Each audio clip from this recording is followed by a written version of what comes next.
Hey guys, welcome to part 1 of my Resident Evil Collections video. So I'm going to run through all the pretty much games, movies, and other merchandise that I have that's Resident Evil related. And let's get started. So first up, games. And every series has a beginning. And of course for Resident Evil 1 on the PlayStation. This is classic survival horror game. You know, it stars Jill Valentine, Chris Redfield. You start off exploring the mansion, discovering basically the origins of the T-Virus, the zombies, Tyrant, Wesker's involvement, and just basically just what the Umbrella Corporation was actually devising at the start of this game. Very good. Next off, Resident Evil 2 on the PlayStation. A follow-up sequel to Resident Evil 1. This time we take the outbreak actually goes outside of the mansion to infect nearby Raccoon City, and our two playable characters are actually Leon S. Kennedy and Claire Redfield.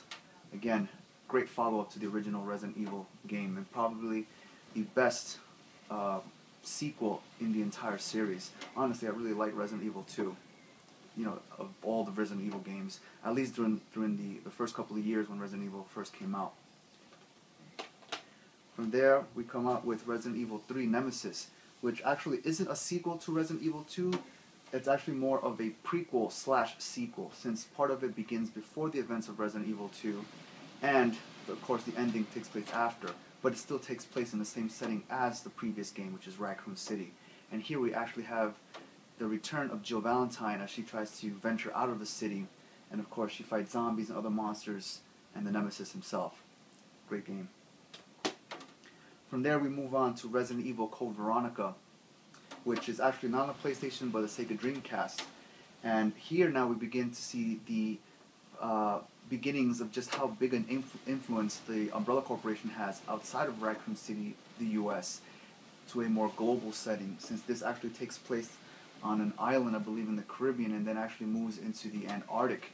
So, and this game actually stars Claire and Chris Redfield as the two siblings trying to venture through these particular locations, figuring out what Umbrella's scheme is, their greater scheme, until coming to the ending where you basically see just how deep of a influence the Umbrella Corporation has here. So, Resident Evil Code Veronica.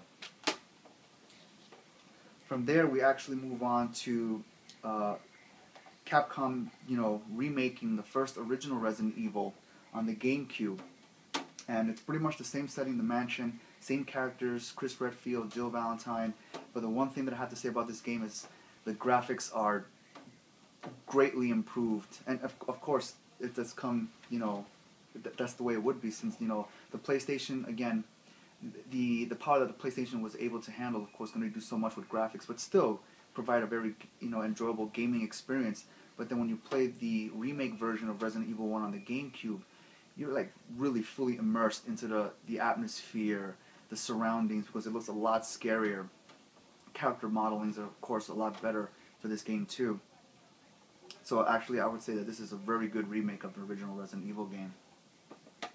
From there, we move on to Resident Evil 0, also on the GameCube, which is actually the first time that Capcom decided to provide or make a real prequel to the entire Resident Evil series. It stars Rebecca Chambers and Billy Cohen. Now, I still have to say that while this was a pretty much enjoyable Resident Evil game, I kind of felt that story-wise it wasn't really a necessary game that Capcom needed to make. But again, it's Capcom and I don't make decisions for Capcom, right? So, Resident Evil 0. From there, Capcom actually released Resident Evil 4 on the PlayStation 2. And I have to say that this sequel pretty much revolutionized the entire Resident Evil series, because they added new gameplay mechanics, new camera angles, and of course, it stars the return of Leon S. Kennedy, who we hadn't seen since Resident Evil 2. So it's good to kind of see what he was up to in terms of the story and what his role is in here. And again, this is a great game. If you haven't played it, you should definitely play it. Those of you that have played it, you know what I'm talking about. Resident Evil 4. From there, we move on to the Resident Evil Outbreak series. Now, I feel like Capcom decided to make this game as a first attempt at trying to branch out into the, what would you call it, the online multiplayer co-op genre, which is pretty much very popular nowadays with games. So they decided to give it a try themselves, and this was basically the final the final product of their, project. And I have to say that these games weren't really that great. I mean, they were fun. There were some elements that were pretty interesting. Again, venturing back into Raccoon City, going through different areas, trying to find an escape from the city.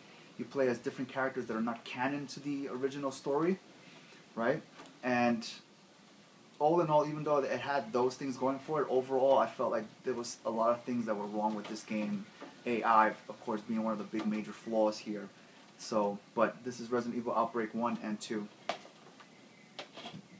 As we move on from there, Capcom decided to venture back to the original Resident Evil 1 and 2 by giving us Resident Evil The Umbrella Chronicles and Resident Evil The Darkside Chronicles. Now these games are actually a lot of fun for the fact that they're different in the sense that these are known as rail shooters, which means that basically you have no control in terms of your character's movements because they're already pre-programmed to go from point A to point B. You can only maybe just slightly change directions, but your primary purpose or objective in this game is to basically survive by killing as many enemies on screen as possible. So it's kind of a first-person rail shooter. But regardless of that, actually, it's really a lot of fun. And for me, that the most fun that I had with the Resident Evil games was always venturing back into the mansion of Resident Evil 1 or walking through the streets of Raccoon City, which were of Part 2. So just because these games gave me that opportunity, you know, I had to get them. And, you know, they're always a lot of fun. I always like going back to relive some of those old scenarios that we encountered in the first original Resident Evil games. So these are for the Wii. Finally, we move on to the other set of next-gen games in the Resident Evil series, which is, of course, Resident Evil 5 for the PlayStation 3. Now, again, this game actually continues to further expand the story behind what the Umbrella Corporation has been doing on a global scale now in terms of, you know, viral weaponry and bioterrorism. And I have to say, for the most part, the story is pretty interesting, you know, with the whole Ouroboros virus. But in terms of gameplay mechanics and improvements, there really wasn't much here as compared to Resident Evil 4. The other thing that I have to say is that it's very heavy on cinematics, which on the one hand is pretty cool because you get to see just how far game cutscenes have come since the original PlayStation game, and it really does a really good job at doing that. But again, not much in terms of gameplay, no new mechanics or anything like that, but story-wise at least keeps it kind of interesting. And for me with Resident Evil, it's always just finding out what the next step is in the story. Like, where is it going? How is it possibly going to come to an end? And here the game stars Chris Redfield and Sheva Alomar are your two playable characters here. So this is a pretty cool game, although again the AI kind of ends up being, you know, one of the worst aspects of the game. You know, as for those of you that play Resident Evil 5, you know what I'm talking about in terms of the AI. From there, we move on to Capcom's second attempt at the multiplayer online co-op, which is Resident Evil Operation Raccoon City. And I believe that the way Capcom and especially Slant 6 approached this game was actually more successful in that particular genre compared to their Outbreak series. So basically you can choose one out of 6 new characters which are part of an Umbrella Special Forces team, and your character, whoever you select, is part of a 4-man group that plays in here exploring the underground laboratories beneath Raccoon City in Part 2, and of course venturing through the streets, killing zombies and monsters and more of our more memorable monster characters that you encounter from the previous game. So this is actually a lot of fun, despite the fact that I don't play the online aspect of it, just play by myself, but still it was a lot of fun. Last but not least, of course, is Resident Evil 6. Now I have to say that what they've done with this game is truly amazing so far. The graphics, of course, are still, you know, very good. The cinematics are also really good here as well. Not as heavy as Resident Evil 5, but, you know, it's pretty much really well balanced in terms of cinematics and gameplay, so that's pretty cool and appreciated. And the new elements to gameplay, such as dodging, running, sliding on the floor, or being able to shoot from the floor even as you walk, is actually pretty cool. So, and the interesting aspect of this game is the fact that from the commercials it has this aspect of this end of days type of scenario, and from what I've played so far, it pretty much looked like it's boiling down to that. So I'm really excited to actually complete the whole thing and just see what the outcome of this game is in the future of other Resident Evil games. So that's Resident Evil 6.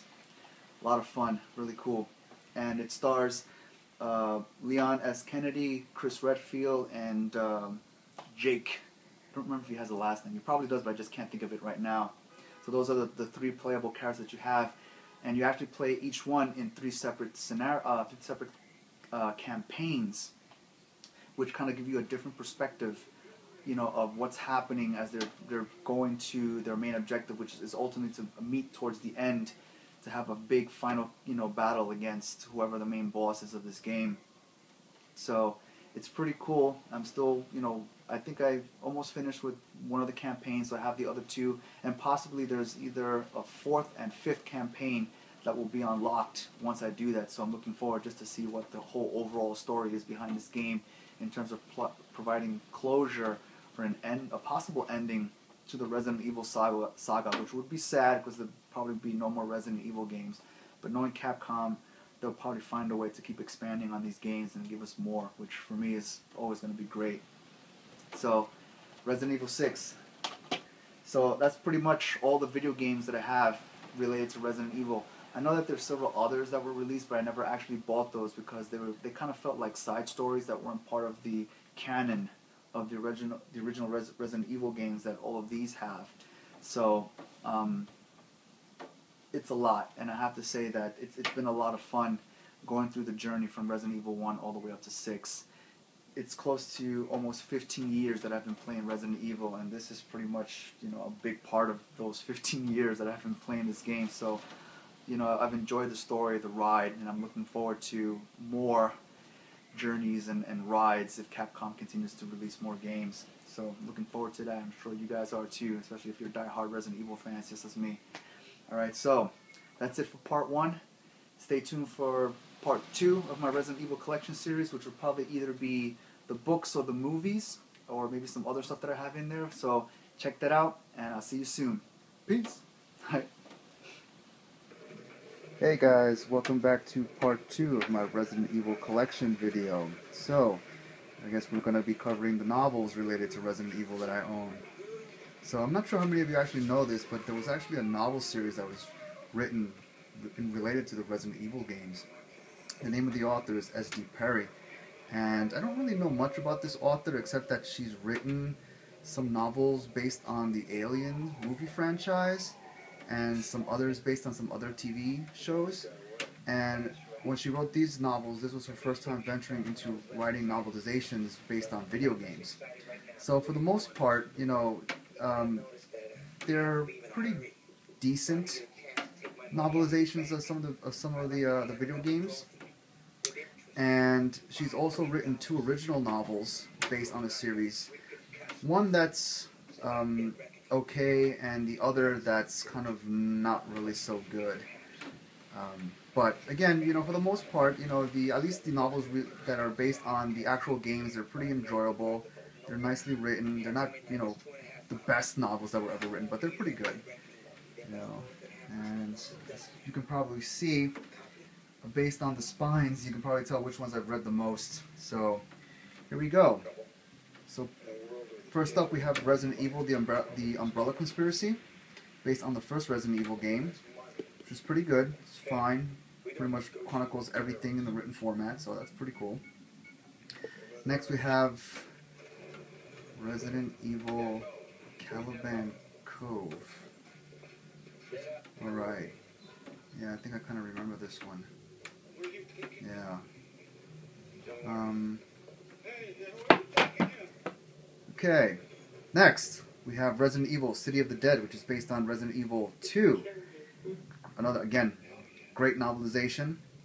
It's a little thicker than the other ones because, again, Resident Evil 2 is actually a really long game broken up into 2 discs to basically document each of the 2 playable characters' experiences throughout Raccoon City, so that was pretty good. Next we have S.D. Perry's second original novel on the Resident Evil series called Underworld, and this one was a little better compared to that other one. yeah, so this is okay. It wasn't the greatest thing. It's an original novel, and it was decent, you know. Next, we have Resident Evil Nemesis, based on Resident Evil 3. And again, like the other ones based on the games, this is fairly decent. You know, again, it's a little worn too. I've read through this book countless of times, so again, fairly decent. Next, we have Resident Evil Code Veronica, based on the game of the same title. Again, you know, it was decent. You know, she gave a good attempt at novelizing that game. Unfortunately, I kind of feel like this book was rather dry compared to all the other ones. And, you know, by the same respect, the game was actually a little dry too. But, you know, it had its moments, and, you know, S.D. Perry tried her best to, again, capture those moments from the game in her novelization of it. So, it was okay. It was decent. Lastly is a novelization not done by S.D. Perry, but done by an author named Keith R.D. Candido, who actually wrote the novelization for Resident Evil Apocalypse, which is the second Resident Evil movie. And it was pretty cool. I mean, for those of you that seen Resident Evil Apocalypse, you know what it's about. So this novel pretty much follows the same story, except that it has, you know, an interesting addition, which takes the perspective of the Nemesis, which I thought was pretty cool. So it's a fairly decent read, pretty cool, nice. Yep. So that pretty much is my Resident Evil novelization collection right there. Pretty much all the Resident Evil games up to Code Veronica. I don't know if there were any more released after that. I never really checked any more, you know, ever since I finished reading Code Veronica and I believe the Apocalypse novelization. So, and at this point I probably wouldn't be that interested, I guess, in collecting any more novelizations, even if there were more. But then again, who knows? But that's pretty much that. Alright, so stay tuned for the next part, which will be on who knows what. You know, and yep, that's pretty much it, as the wind continues to gust like a beast outside. So as you probably know, Hurricane Sandy is pretty much rolling through NYC here, so yep, I'm still here. Alright guys, see you soon.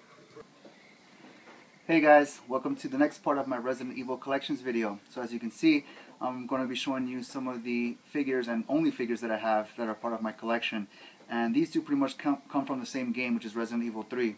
So as you can plainly see, I got the Nemesis figurine, as well as a full PVC model of Jill Valentine in her full Jill Valentine costume from Resident Evil 3 Nemesis. So this is pretty much it. I'll probably show you a couple of close-up shots just so you can see the full thing in detail. And stick around for that, alright? So here you go guys, it's a close-up of the Nemesis action figure that I have. See, it's figure, or the action figure is actually pretty detailed in terms of how it was replicated to look exactly like the way the Nemesis does in the video game. So all the way down to the tentacle, which actually protrudes from his palm to infect, well, primarily to capture and then infect other poor unsuspecting victims in Raccoon City. Actually, I love the detail behind this. Way down to the trench coat, pants and boots. There's a little dust on it and a few specks of paint that actually have fallen onto this because I had it out in the open back when my apartment was being painted a few years ago. So yeah, but that's the Nemesis. And here we are now with the Jill Valentine PVC figurine. So you can see it's pretty much the exact same design as her Resident Evil 3 Nemesis character design. So everything is there, down to her blue tube top, shirt, her black mini skirt and brown boots, a gun in her hand, and even that little white sweater tied around her waist, as well as her, I believe that's a gun holster or munitions holster that she has wrapped around her. So I'm just actually show you the back part here. Yep. Fully detailed.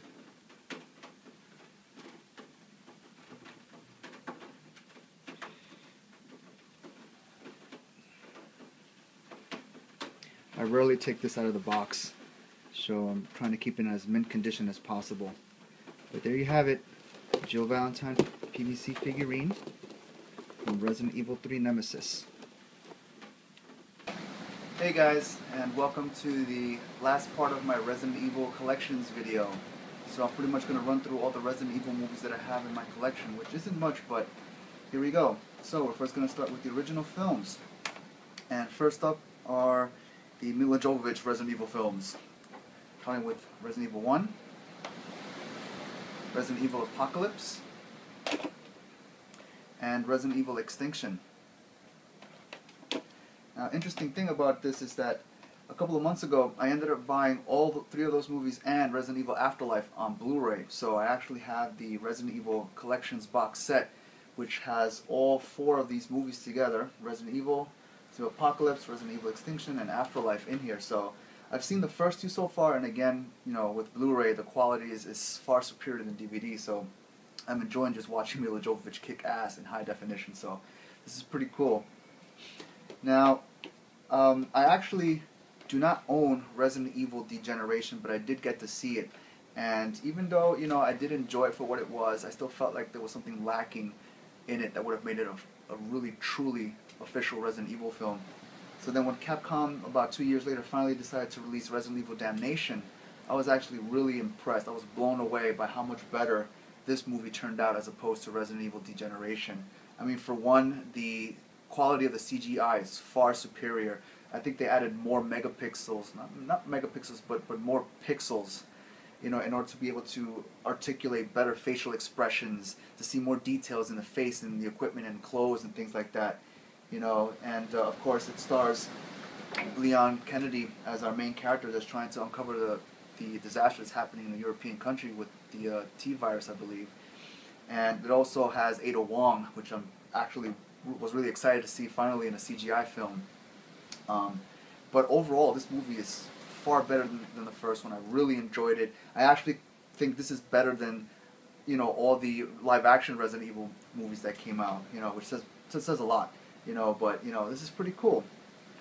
And that pretty much is my entire movie collection, guys, which pretty much brings us to an end of my Resident Evil Collections video. So I hope you enjoyed watching as I shared with you everything that I own, Resident Evil-wise, games, books, movies, figurines. So until the next time, whatever that may be, I have no idea, but you know, once I do it, you guys will be the first ones to also see it, and I hope you enjoy it too. So take care, guys. Later.